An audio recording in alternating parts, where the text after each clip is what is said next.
안녕하세요. 3월 5일, 3월 첫째 주일입니다.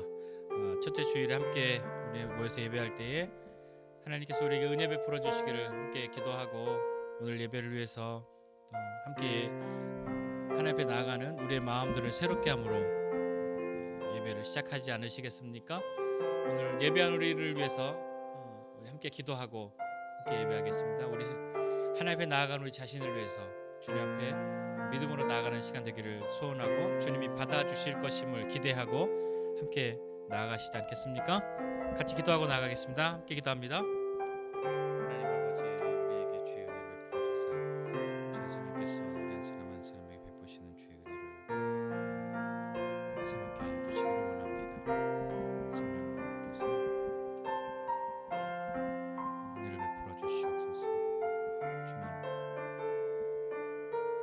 주님 주께서 이 시간 우리 가운데 함께 하여 주시고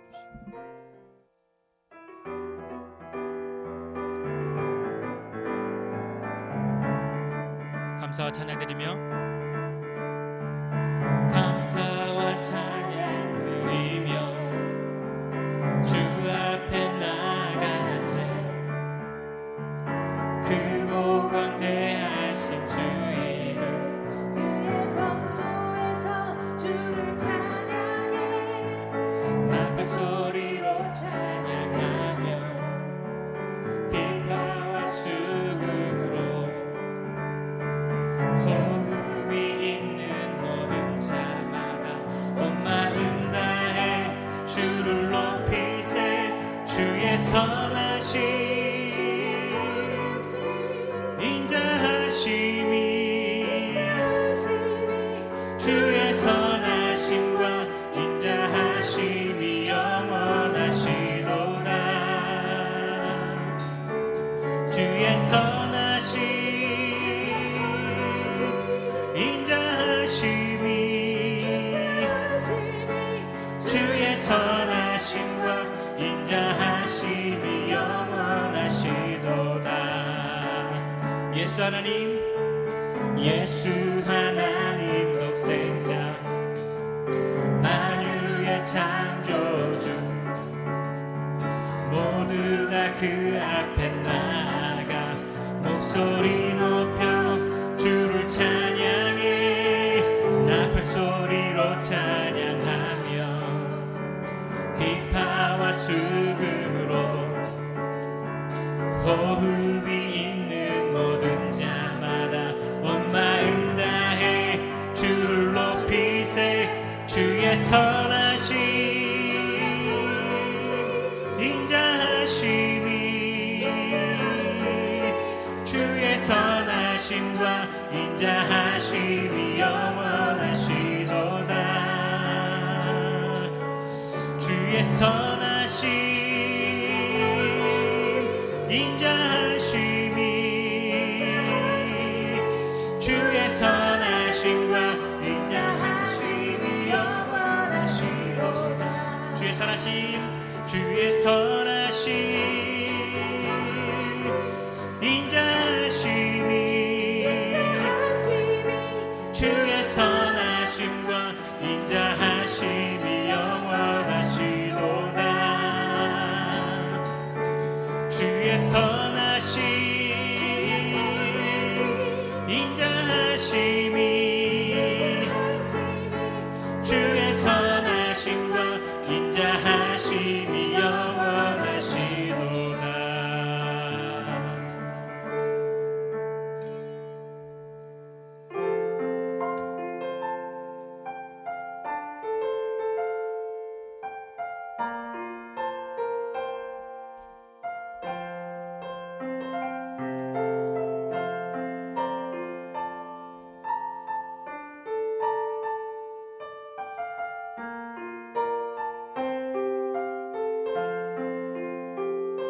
주님을 사랑하는 기쁨을 그 즐거움을 빼앗기지 않게 하소서 주님을 사랑하는 기쁨을 그 즐거움을 빼앗기지 않게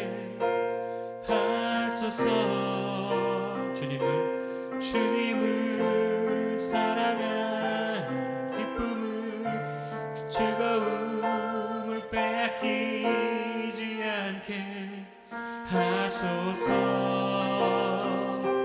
주님을 사랑하는 기쁨을 그 즐거움을 빼앗기지 않게 하소서.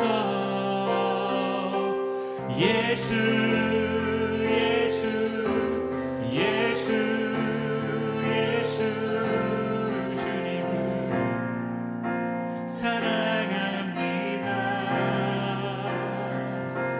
예수 예수 예수 예수 주님을 사랑합니다. 주님을 사랑하는 기쁨을 그 즐거움을 빼앗기지 않게 하소서. 주님을 사랑하는 기쁨을 그 즐거움을 빼앗기지 않게 하소서.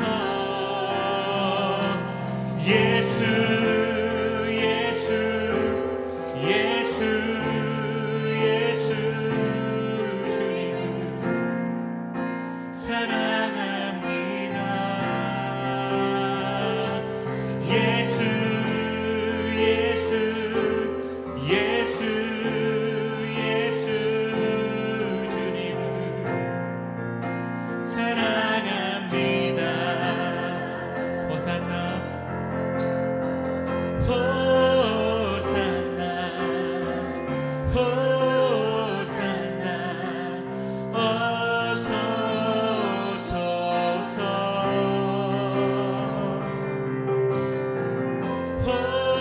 호산나 호산나 어서 오소서. 호산나 호산나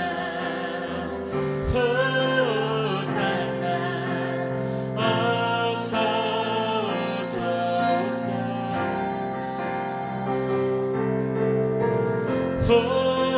호산나 호산나 어서 오소서. 오직 예수 오직 예수 이름에 능력이 있네. 예수 이름에 치유 있네. 예수 이름에 권세 있네. 오직 예수 이름에 회복 있네. 예수 이름에 자유 있네. 예수 이름에 구원 있네. 오직 예수 예수 이름에 능력이 있네. 예수 이름에 치유 있네.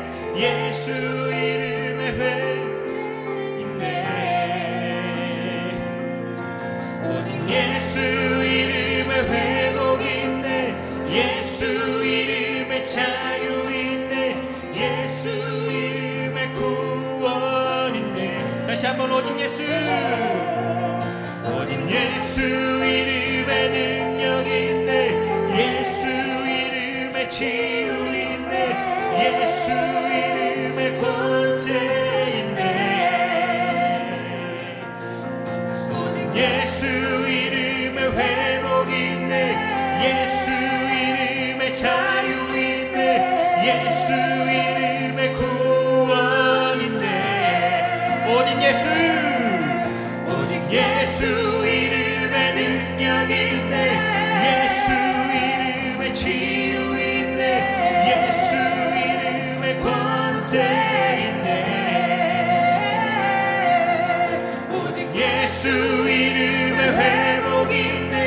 예수 이름에 자유 있네. 예수 이름에 구원 있네.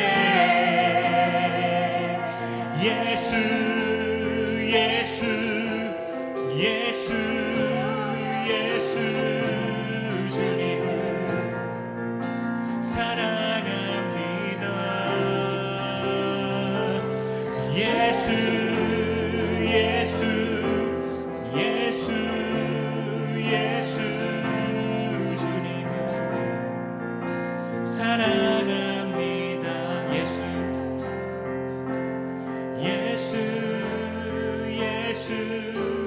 예수 예수 주님을 사랑합니다. 예수 예수 예수 예수 주님을 사랑합니다. 예수 예수 예수 예수 예수 주님을 사랑합니다. 예수 예수 예수 예수 주님을 사랑합니다. 예배합니다. 찬양합니다.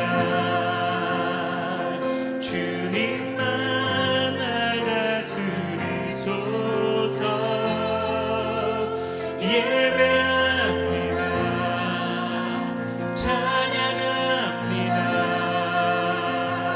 주님 홀로 높임 받으소서. 완전하신 나의 주 완전하신 나의 주 의의 길로 날 인도하소서. 행하신 모든 일 주님의 영광 다 경배하니. 예배합니다. 예배합니다. 찬양합니다. 주님만 날 다스리소서. 예배합니다. 찬양합니다. 주님 홀로 높임 받으소서. 우리 목소리 높여서 예배합니다. 예배합니다. 찬양합니다. 주님만 날 다스리소서. 예배합니다. 찬양합니다. 주님 홀로 높임 받으소서. 예배할 때 가장 행복합니다. 예배할 때 가장 행복합니다. 나를 구하시고 날 사랑하신 주님께 예배할 때 예배할 때 가장 행복합니다. 예배할 때 가장 행복합니다. 나를 구하시고 날 사랑하신 주님께 예배할 때 숨이 찰 정도로 힘든 순간이 와도 눈물이 쏟아지는 슬픔이 와도 내 평생에 놓을 수 없는 마음속 깊은 곳부터 지금 이 순간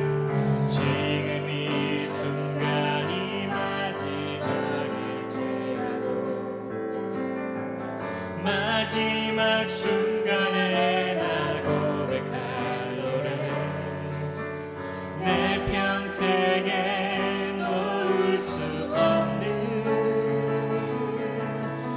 마음속 깊은 곳부터 예배할 때 가장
주님께 예배할 때 나를 구하시고 날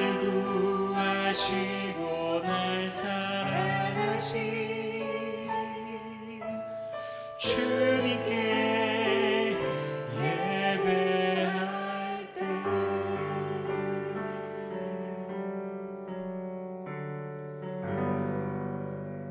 하나님 이 시간에 우리 한 사람 한 사람 마음들을 새롭게 해주시기로 원하고 주의 은혜를 사모하고 믿음으로 나가는 사람 될 수 있도록 붙들어 주시옵소서. 이 시간 우리가 주님 앞에 나오면서 또 마음을 다하고 뜻을 다하여서 하나님 앞에 있기 원하고 주님 품에 안기기를 원합니다. 주님 예배할 때에 가장 행복한 사람 되는 우리 되게 하여 주옵소서. 감사드리고 예수님의 이름으로 기도드립니다. 아멘. 성경 봉독하도록 하겠습니다. 성경 봉독. 오늘 성경 봉독은 마태복음 17장 1절부터 13절까지 우지온 어린이가 성경 봉독 해주시겠습니다. 마태복음 17장 1절부터 13절 말씀입니다. 6일 뒤에 예수님께서는 베드로와 야보고 그리고 야보고의 동생 요한을 데리고 따로 높은 산에 올라가셨습니다. 그들 앞에서 예수님의 모습이 변화되었습니다. 예수님의 얼굴은 해같이 빛나고 옷은 빛처럼 희게 되었습니다. 그때 모세와 엘리야가 나타나 예수님과 함께 말씀을 나누었습니다. 베드로가 예수님께 말했습니다. 주님, 우리가 여기 있는 것이 좋습니다. 원하신다면 제가 여기에 천막 3개를 세우겠습니다. 하나는 주님을 위해, 또 하나는 모세를 위해, 그리고 마지막 하나는 엘리야를 위해서 말입니다. 베드로가 말하는 동안에 갑자기 빛나는 구름이 그들 위를 덮고 그 속에서 이는 내가 사랑하며 기뻐하는 아들이다. 너의 그의 말을 들어라. 제자들이 그 소리를 듣고 얼굴을 땅에 대고 엎드리며 무서워하였습니다. 예수님께서 그들에게 오셔서 어루만지시며 말씀하셨습니다. 일어나라, 무서워하지 마라. 제자들이 눈을 들어보니 아무도 보이지 않고 예수님만 혼자 계셨습니다. 산 아래로 내려올 때 예수님께서 제자들에게 당부하셨습니다. 인자가 죽음에서 다시 살아날 때까지 너희가 본 것을 아무에게도 말하지 마라. 제자들이 예수님께서 여쭈었습니다. 어째서 율법학자들은 그리스도가 오기 전에 엘리야가 먼저 와야 한다고 말하는 것입니까?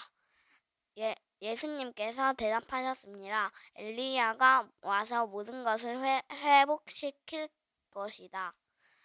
그러나 내가 너희들에게 말한다. 엘리야는 이미 왔다. 그런데 사람들이 그를 알아보지 못하고 그에게 자기를 말씀대로 하였다. 이처럼 인자도 그들로부터 고통을 받을 것이다. 그때서야 제자들의 예수님께서 세례자 요한을 두고 말씀하셨다는 것을 깨달았습니다. 아멘.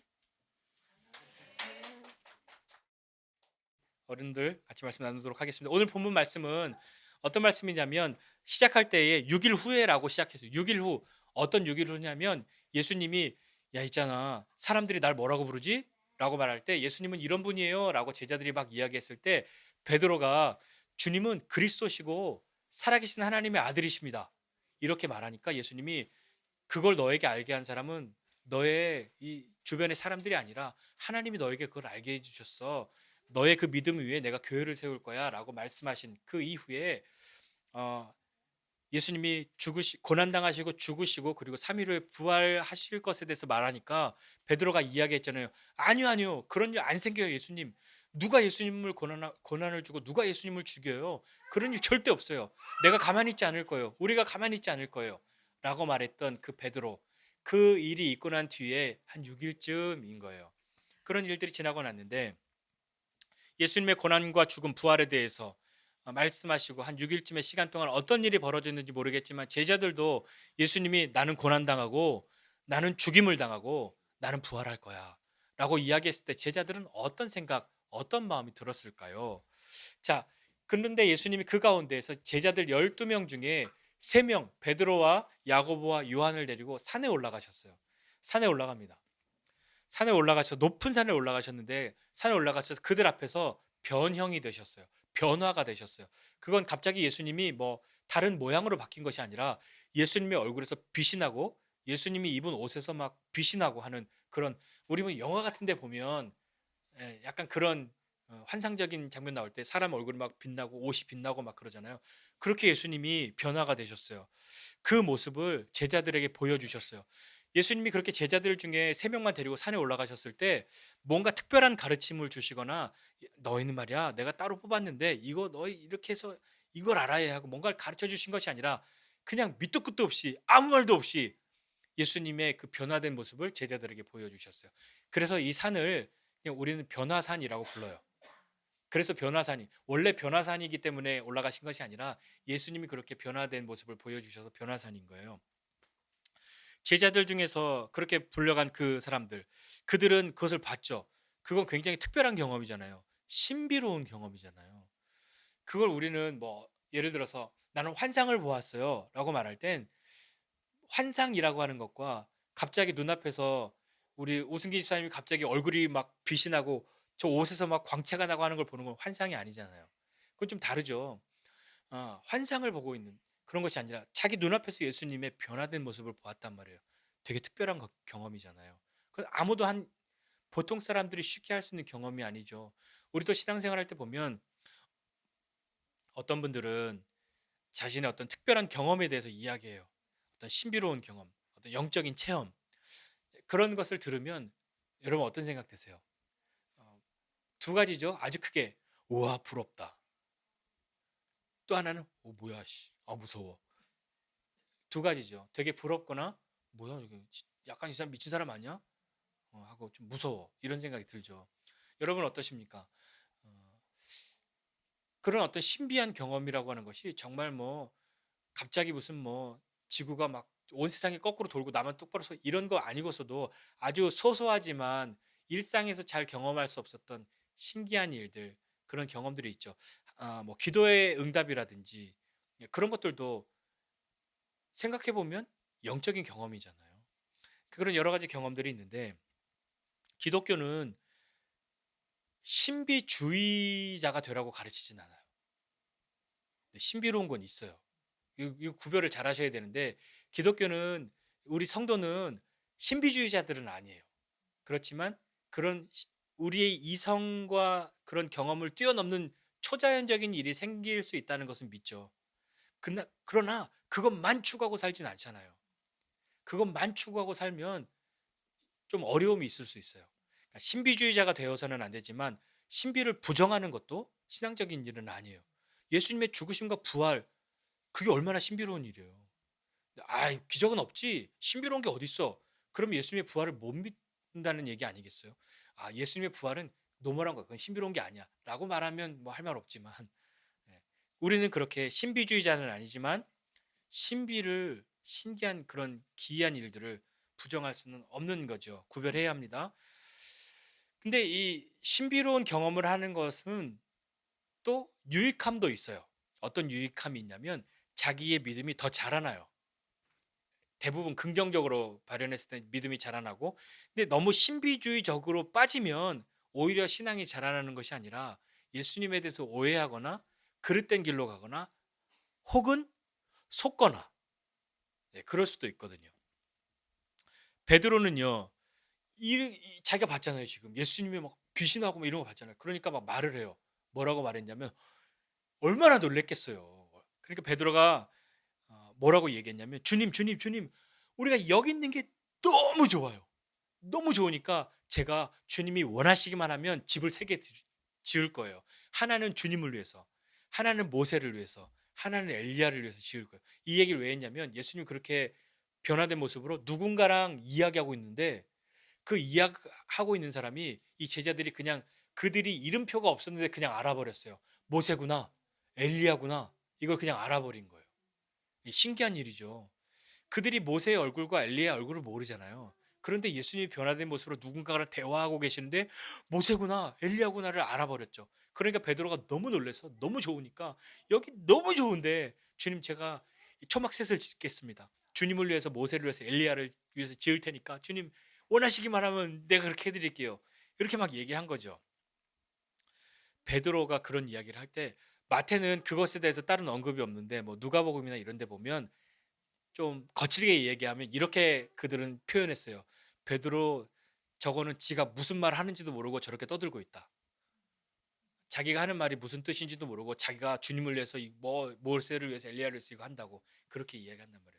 마태는 근데 있는 그대로 자기가 본 것을 지금 그것만 이야기하고 베드로가 그렇게 이야기할 때 호련히 빛난 구름이 찾아와서 그것을 덮고 그 속에서 소리가 들렸던 거예요.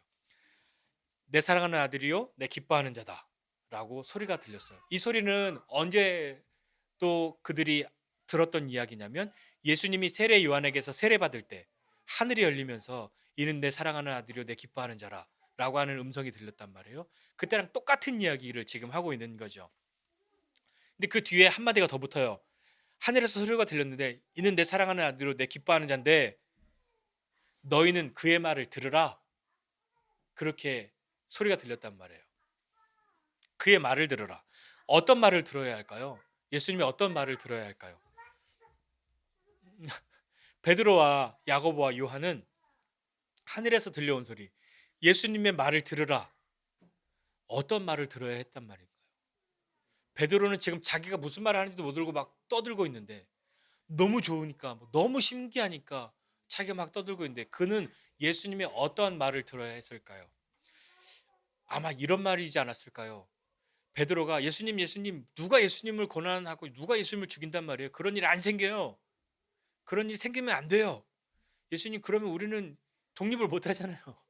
이길 수가 없잖아요. 해방이 안 되잖아요. 메시아 하셔야 되는데 그렇게 고난당하시면 안 되죠. 그 이야기 했을 때 예수님이 누구든지 나를 따르려면 자기를 부인하고 자기 십자가를 지고 나를 따라야 할 것이다 라고 말씀하셨잖아요. 제자들은 어쩌면 자기들의 마음속에 메시아라면 이렇게 해야 돼. 하나님의 아들이면 로마로부터 우리를 자유롭게 하고 우리를 독립시키고 가난하고 억눌린 사람 이런 사람들을 자유롭게 하고 우리의 모든 문제를 해결해 줘야 되는데 아니 무슨 예수님이 고난당하고 죽임당한다고 그러는 거야. 누가 예수님을 저렇게 억압한다고 하는 거야. 그렇게 나약한 얘기를 하시면 어떻게 하자는 거예요. 대장님. 그런데 하늘에서 들린 소리는 그의 말을 들으라. 예수님은 나를 따르려면 자기를 부인하고 자기 십자가를 지고 나를 따라야 한다. 제자들이 그 소리를 들으니까 어땠겠어요? 예, 그렇게 하겠습니다. 그렇게 말했을까요? 아니요. 무섭죠. 두렵죠. 예수님의 변화된 모습도 얼마나 놀라운데 갑자기 구름이 막 다 덮고 거기서 소리가 들리는데 얼마나 두려웠겠어요. 예수님이 그때 그들에게 오셔서 손을 대십니다. 그리고 이야기하세요. 야, 꿈 깨. 일어나. 그게 아니라 두려워하지 말라. 라고 말씀하세요. 그들에게 손을 대신단 말이에요. 내가 막 무서우면 어떻게 가만 서서 아이고 무서워 이렇게 하겠어요? 아니죠. 엎드렸겠잖아요. 그들에게 오셔서 예수님이 손을 대시고 괜찮아 무서워하지 마 라고 이야기하세요. 그리고 나서 제자들이 딱 눈을 이렇게 들어서 보니까 아무도 없고 예수님만 보여요. 신비로운 경험은 굉장히 중요해요. 그러나 신비주의자가 되거나 신비한 체험에만 몰두하면 자칫 예수님도 안 보고 신비한 경험을 추구하는 그런 신앙으로 빠져들 수가 있어요. 그건 굉장히 주의해야 하는 거예요. 다시 한번 말씀드리지만 신비로운 경험은 기독교 신앙에서 반드시 있습니다. 하지만 그것만 몰두하고 그것만 추구하면 신비주의자가 되면 그러면 예수님도 안 보일 수가 있어요. 오늘 이 제자들은 자신들이 신비한 경험을 하였고 신기한 경험을 하였지만 거기서 눈을 떴을 때 다 사라지고 아무도 없고 예수님만 있더라. 예수님을 보게 되는 거죠. 어떠한 은혜의 경험이라고 하여도 예수 그리스도가 보이지 않는다면 그건 주의해야죠. 그건 다시 살펴봐야 합니다. 예수를 보지 않는다면 그건 위험한 일이 될 수 있어요. 요즘에 여러분 뭐 인터넷이나 이런 데서 미국의 어떤 동네의 부흥 이런 거 얘기 들어보셨습니까? 에즈베리라는 그 학교에서 신학교에서 부흥이 일어나서 지금 몇 주째 사람들이 계속 예배하고 회개하고 하는 그런 일이 지금 있어서 이슈가 되잖아요. 그래서 그 학생들 학교 채플이 끝났는데 안 나가고 누가 기도하고 예배하기 시작했는데 그게 끊어지지 않은 거예요. 그래서 지금 2월 초부터 지금 계속하고 있어요. 음. 여, 여러분 유튜브에 뭐 지금 이따가 시간 나실 때 에즈베리 부흥 이런 거 쳐보세요. 그럼 많이 나옵니다. 근데 뭐 거기 옆에 학교 총장이 자 이제 그만하고 돌아갑시다 이렇게 얘기하니까 뉴스 앵커가 그건 성령님이 하셔야 될 뉴스 앵커가 성령님이 하셔야 할 얘기지 총장님 당신이 하셔야 될 얘기는 아닌 것 같습니다. 막 뉴스에서 뭐 그렇게 얘기하는 거 장면도 나오던데 자 그런 것을 보면 뭐 과거의 부흥 운동도 마찬가지고요. 신비로운 경험과 체험이 있죠. 성령님의 임재 거기 한 어떤 그 미국 목사님이 가서 거기를 다녀오면서 나 되게 멀리서 왔다. 사람들이 뭘 거기까지 가서 예배하려고 가냐? 너 집에서 기도하면 되지. 내가 왔는데 여기는 하나님의 임재의 그 영광의 그게 너무 나를 압도한다고. 계속 울면서 얘기하는 거죠. 그래서 나는 이제 뭐 할 거냐면 나 여기서 계속 너무 여기에 묶어두는 게 아니라 나 다시 우리 교회로 돌아가고 우리 동네로 돌아가서 거기서도 이 부흥이 일어나기를 계속 기도할 겁니다. 그렇게 해서 막 이제 그런 사람들의 고백이 되게 많이 나오는 거예요. 한번 이따 찾아보세요. 그런 거 어떤 체험에만 몰두하는 게 아니라 근데 우리 한때 과거에 한국 교회 안에서도 뭐 우리들 좀 어렸을 때 학생 시절에 신비로운 체험에 몰두하는 것이 굉장히 이슈여서 교회에서 어떤 신비로운 경험의 수준을 나누고 뭐 여러분들 교회는 어땠는지 모르겠지만 어떤 교회는 방언 못하면 개만도 못하게 여기는 우리 교회는 개도 방언하는데 막 이런 얘기 해가면서 우리 교회는 개도 방언하는데 너는 막 그래서 마음 아팠던 분들 계시잖아요. 네. 그리고 무슨 뭐 기도만 하면 나는 뭐가 보인다고 자꾸 그렇게 얘기하고 막 이런 분들 옆에 있으면 나도 자꾸 뭐가 보인다고 말을 하고 싶은 해야만 할 것만 같은 그런 것 때문에 굉장히 저도 힘들었단 말이죠.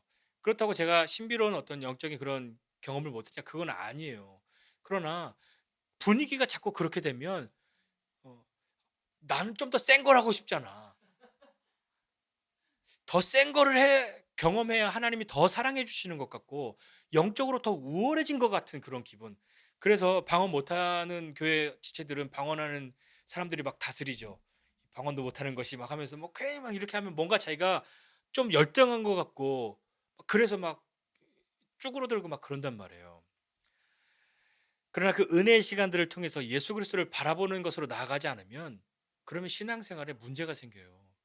왜냐하면 사람은 거기서 반드시 우리도 경험했듯이 영적인 우월감이라고 하는 것은 사람을 교만하게 만들기 딱 좋거든요.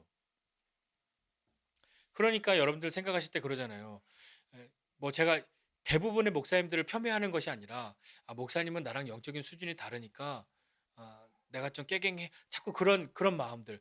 근데 그것이 틀렸다라는 것은 아니고 그것은 하면 안 되는 것은 아니지만 그 이야기의 핵심은 뭐냐면 영적인 경험이 우리의 모든 것을 나누지 않는다는 말이에요. 그래서 영적인 경험이 없는 분들이 자꾸 그걸 추구하죠. 그래서 자꾸 나도 뭔가를 하고 싶고 뭔가를 그러니까 자꾸 어디 기도하면 다 이렇게 쓰러지는 데가 있으면 거기 막 가보고 싶고 저도 해봤는데요. 남들 다 쓰러졌는데 나는 서 있더라고. 그래갖고 와 이건 뭔가 막 그랬단 말이에요. 처음엔 한편에서는 의심도 했어요. 이거 다 같은 팀일 거야. 같은 팀이라서 저 목사님이 이렇게 하면 다 쓰러져 주는 걸 거야. 나는 결코 쓰러지지 않으리라. 그래서 남들이 똑바로 발을 일자로 할 때 저는 발을 이렇게 앞뒤로 했단 말이에요. 밀면 안 넘어지려고. 밀어도 안 넘어지려고 나는 버티리라. 그렇게 했는데 저는 나는 안 쓰러질 거야. 그게 아니라 나도 정말 하나님 은혜를 주시면 어떤 것이든 나는 괜찮다고 그렇게 생각하고 기도하고 있었는데도 불구하고 느낌에 이 양반이 나를 다리를 걸어 넘어뜨리려고 그러나 이건 안 되지 그러면서 여하튼요 남들 다 넘어져 있는데 혼자 서 있어서 혼자 성령 충만하지 못한 사람, 혼자 믿음 없는 사람, 믿음이 연약한 사람, 의심이 많은 사람으로 그렇게 낙인이 찍혀서 짜증나서 밥 먹으러 안 갔어요. 자꾸 사람들이 날 쳐다보니까 속으론 저건 지도 넘어진 자기도 저거 일부러 넘어져 놓고 왜 나를 저렇게 보지? 막 그랬지만 여하튼요 그런 것이 다가 아니라는 거죠. 은혜를 경험하면 너무 좋죠. 은사를 경험하고 은혜를 경험하는 것, 어떤 신비한 체험을 하는 것은 너무 좋아요. 그게 나쁘지 않아요. 그게 나쁜 것은 아니에요. 그건 절대로 그런 걸 경험하면 안 돼. 그렇진 않아요.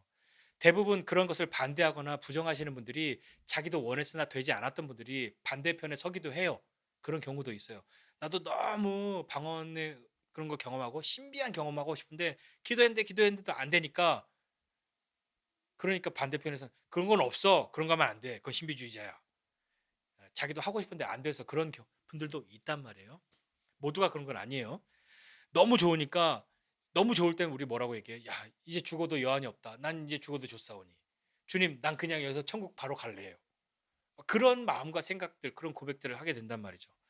베드로 자신도 지금 지가 무슨 얘기하는지 모른다고 다른 제자들이 말할 정도로 막 얘기하고 있는 거예요. 너무 좋으니까 여기 주님 우리 딴 데 가지 말고 여기다가 초막 새 짓고 있으시면 내가 맨날 이거 지켜보고 있겠다고 나만 이걸 독점하고 싶다고 너무 좋다고 지금 이 영광이 너무 감격스럽고 너무 좋기 때문에 그렇습니다.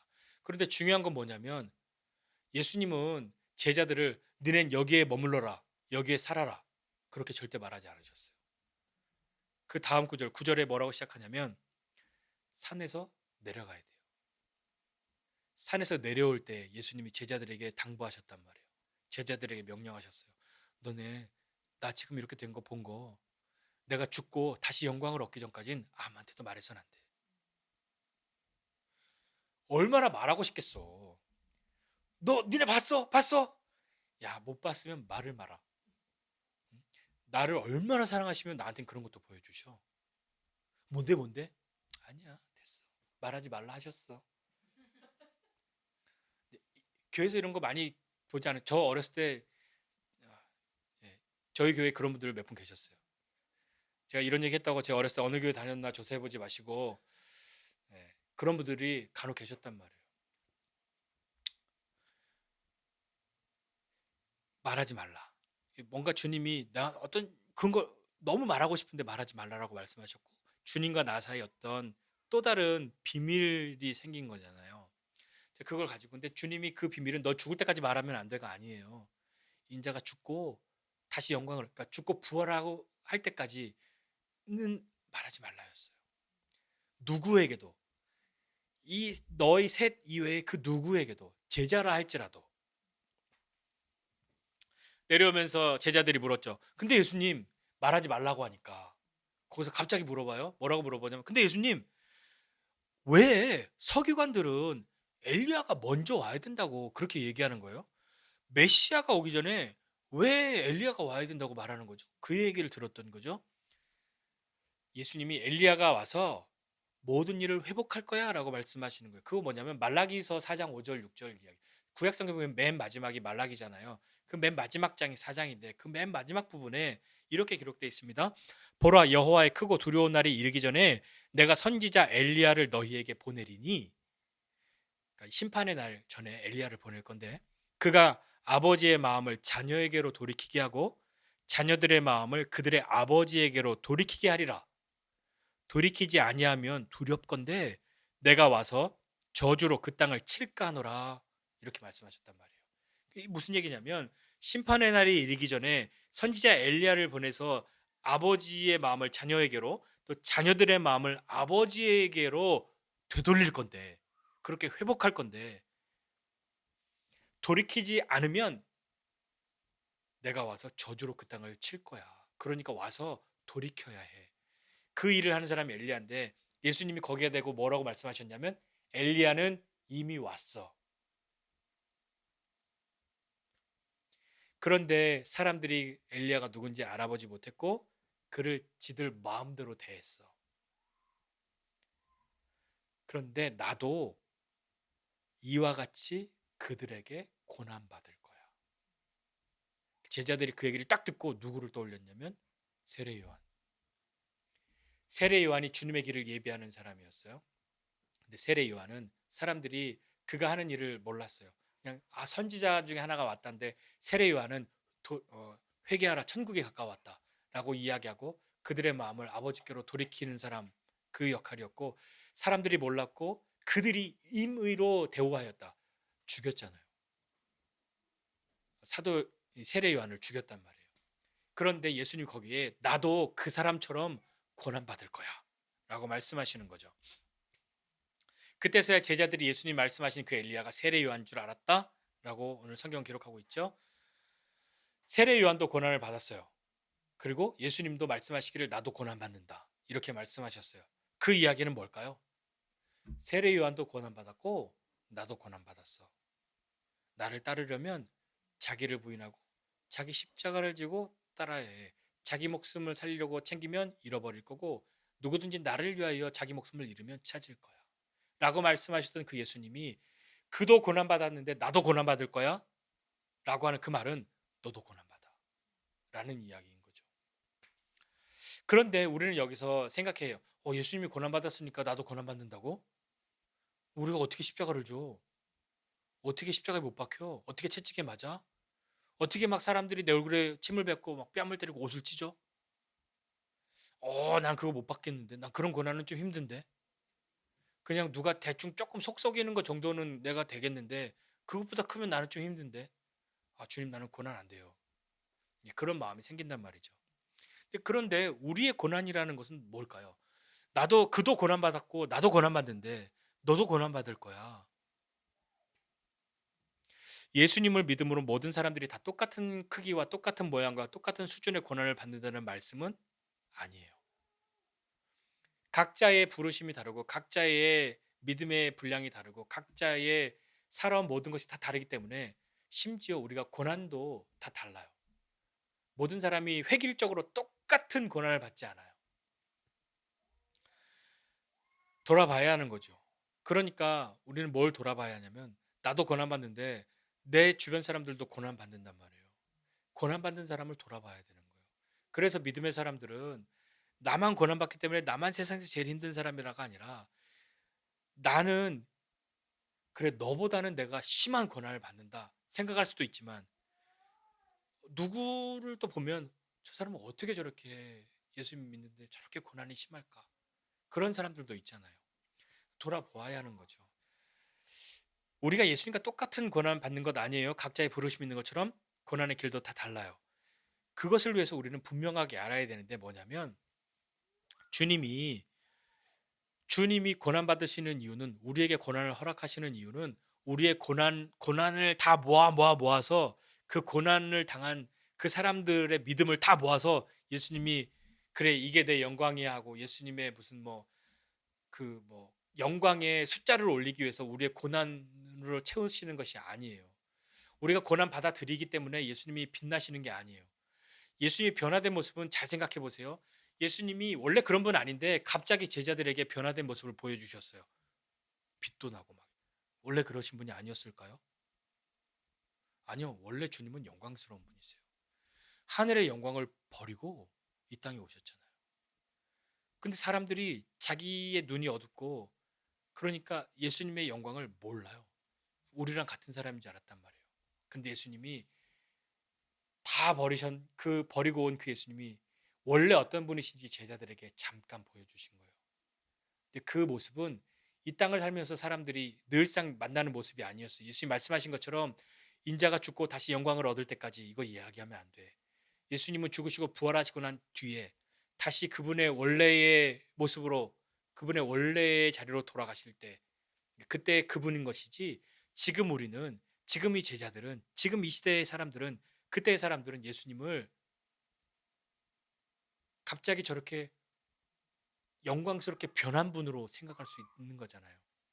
원래 그분이 그런 분이셨어요. 원래 영광스러운 분이셨단 말이에요.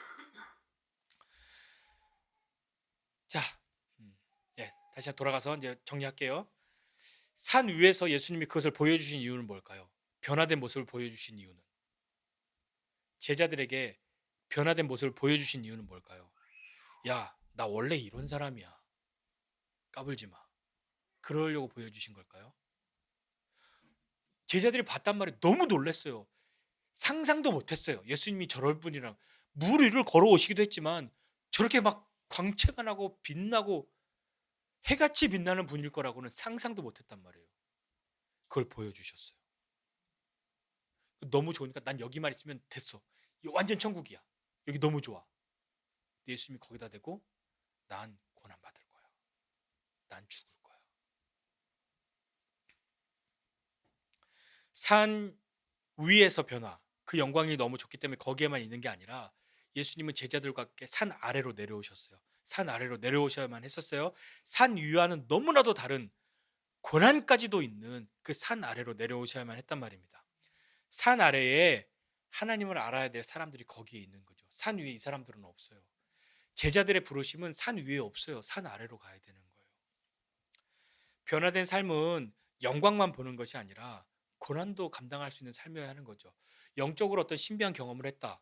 그건 나는 역시 대단해.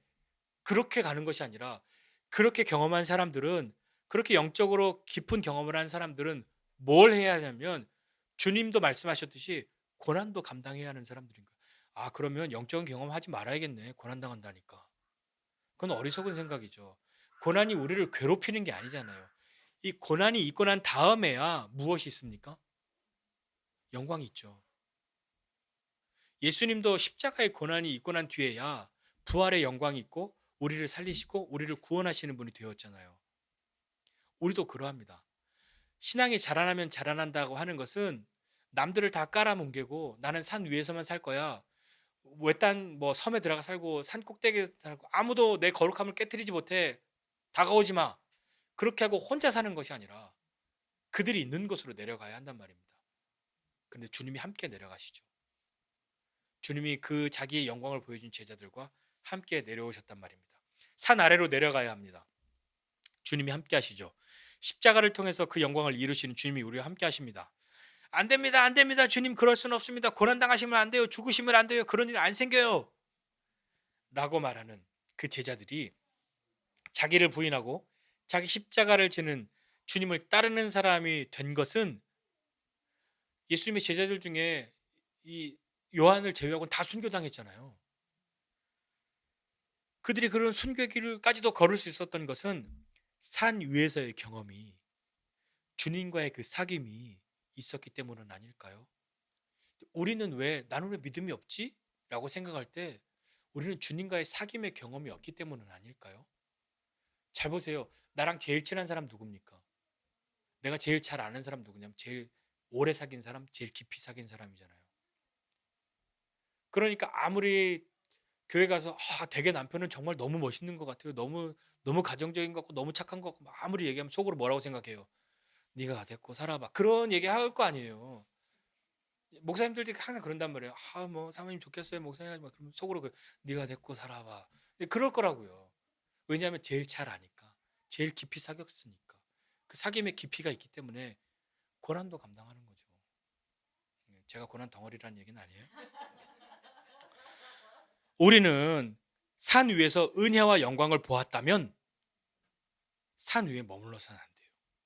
산 아래로 내려가야 합니다. 우리는 다시 산 아래로 내려가야 해요. 산 위에 사는 것이 너무 좋아 보여도 우리는 산 아래로의 부르심이 있단 말입니다.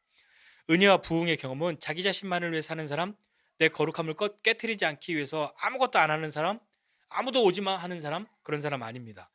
산속으로 외딴 섬으로 들어가는 사람 아니에요. 산 아래로, 산 밑으로 내려가야 해요. 우리 찬송가 그런 거 있잖아요. 아까 뭐죠? 우리 오늘 부르려고 했다 시간 없어서 안 부른 거. 저 장미꽃 위에 있을 3절 가사 보면 밤 깊도록 동산 안에 나 주님과 함께 있으려고 하는데 저 괴로운 세상에 할 일이 너무 많아서 너 가야 해 라고 명하신다. 주가 나와 함께 하면서 나를 친구로 삼아주셨다. 우리 받은 이 기쁨 누가 알 사람이 없다 하고 내려가는 거잖아요. 어제 이 설교 준비하면서 제가 대학생 때 들었던 노래가 하나 생각났어요. 이 대부분 잘 모르실 텐데 아실 수도 있어요. 제목은 산 밑으로예요. 산 밑으로. 홍순관이라는 분이 94년도에 나온 노래인데요. 제가 이따 유튜브 링크 하나 드릴게요. 한번 들어보세요. 산 밑으로 마을로 내려가자. 내 사람들이 거기에 있다. 맨발로 내려가자. 내 그리스도가 거기에 있다. 그러면서 쭉 나레이션을 해요. 옛날 스타일로. 예, 굉장히 한번 이따 드릴 테니까 제가 사실은 읽고 싶었는데 시간 너무 많이 가서 자, 산 밑으로 내려가야 한단 말입니다. 산 위에서의 경험, 산 위에서의 시간, 그것이 우리에게 반드시 필요하고 산 위에 머물지 말고 산 밑으로 내려가야 합니다. 산 위에서의 경험을 주신, 산 위에서의 시간을 주신 이유는 산 아래로 내려가고 산 아래로 내려가서 기꺼이 고난까지도 감당할 수 있는 사람, 그 고난을 통하여 영광을 경험하는 사람, 그 고난을 통하여 주님을 빛나게 할 수 있는 사람, 그 사람이 될 수 있게 하기 위해서 산 위로 부르셨고 산 아래로 함께 내려오셨습니다. 산 위에 머물지 말고 산 아래로 내려가는, 그리고 산 아래 살다가 너무 죽을 것 같으면 다시 산 위로 가더라도 주님 나를 다시 한번 불러주십시오. 다시 한번 세워주십시오. 다시 한번 회복시켜 주십시오라고 기도하지만 그렇게 회복되고 난 다음에는 어디 가야 하냐고요. 주님 나를 천국에 보내주세요. 아니죠. 다시 산 아래로 내려가야 합니다. 그렇게 다시 산 아래로 내려가는 것을 겁내지 말고 주저하지 않는 저와 여러분 모두가 되시기를 주님의 이름으로 축복합니다. 기도하겠습니다. 하나님 아버지의 은혜와 사랑을 감사드립니다. 하나님 산 위로 우리를 부르시고 산 위에서의 그 은혜의 경험, 그 하나님의 사랑을 알게 되는 그 경험, 그 하나님의 깊이와 넓이와 높이와 그 모든 것을 알게 되는 그 경험들을 주님 우리로 베풀어 주시기를 소원합니다. 하나님 알기 원합니다. 주님 보기 원합니다. 하나님의 영광을 더 깊이 알기 원합니다. 그 영광 앞에 엎드리고 그 영광에 압도당하여 하나님의 사랑 알게 하여 주옵소서. 그러나 거기에만 머물지 않게 하여 주시고 다시 산 아래로 내려가는 사람 되게 하여 주옵소서.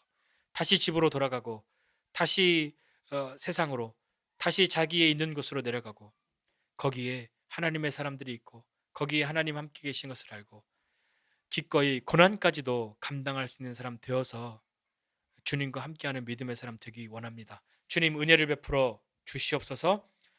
이제는 우리 구주 예수 그리스도의 은혜와 하나님 아버지의 크신 사랑과 성령님의 함께하심이 산 위에서의 시간에 머물지 않고 다시 산 아래로 주님과 함께 내려가 믿음의 삶을 살기 원하는 우리 모두 위에 이제로부터 영원까지 함께 있을지어다. 아멘.